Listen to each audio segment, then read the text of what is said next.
short update just to do with the fact that the 3 people that got arrested, and I'm going to leave that to you because you were inside. Yeah, so today we was at Windsor Vaccination Centre, see behind us, and we went in there this morning. There was about 10 of us went in there, 10, 12 of us, and yeah, it was a really positive experience in there for us.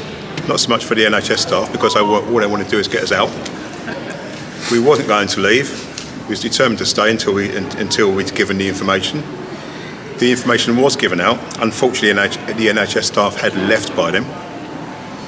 The police stayed. We gave the information to the police, whether they wanted to hear it or not.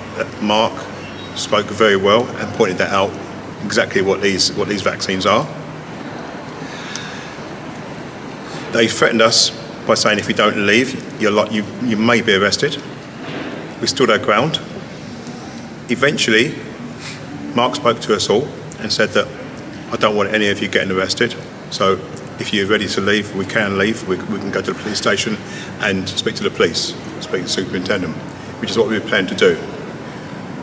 As we left, there was Mark, Steve, myself, and many others. As we walked out, the police grabbed hold of Steve and said, "You're under arrest." Then they grabbed hold of Mark and said, "You are under arrest." They'd already arrested Mikey because he went to leave, and they grabbed hold of him.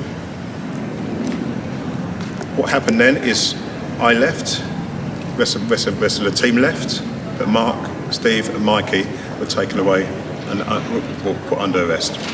Now what doesn't make sense is the fact that myself and a few others that was in there was able to leave. That doesn't make sense. Why wasn't they arrested as well? Why wasn't we arrested? But regardless of that, the centre's closed. Yay! And nobody else was vaccinated today. So that was a positive outcome. And we planted a lot of seeds in a lot of people's heads today. After the centre was closed, we had a lot of people coming up and asking us why is it closed. And rather than backing off from it, we spoke about it. We explained to them about getting informed consent. And what happened off the back of that, a lot of people said, "I'm not going to have it again. I'm going to go. I'm not." And one of them said, "I'm going to speak to my son and tell him not to have this as well." So all in all, a fantastic result. But yeah, just want to say one thing: Mark, Steve, Mikey, we're here for you. We're thinking of you. Absolutely. And thank you ever so much for what you've done today. Yes, guys. Well done.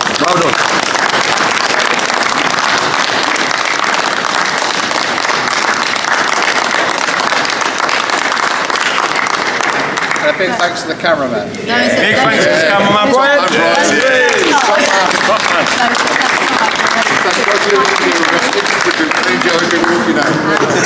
Those who are standing outside were able to put a number of the police on notice, and also to give them information about why we were here, and the evidence, and show them evidence. We were also able to speak to a local councillor and a local investigative journalist. So they've all gone away with some information that we were able to share with them. Super. And put the police on notice. Also, can we add, please, vaccinated or unvaccinated, we have all been lied to.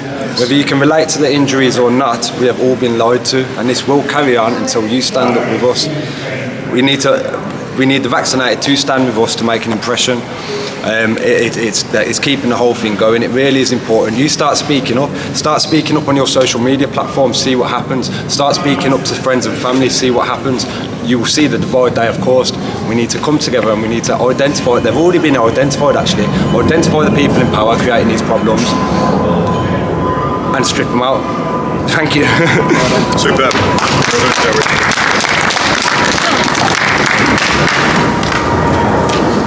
Anybody else? Right, I'll switch off.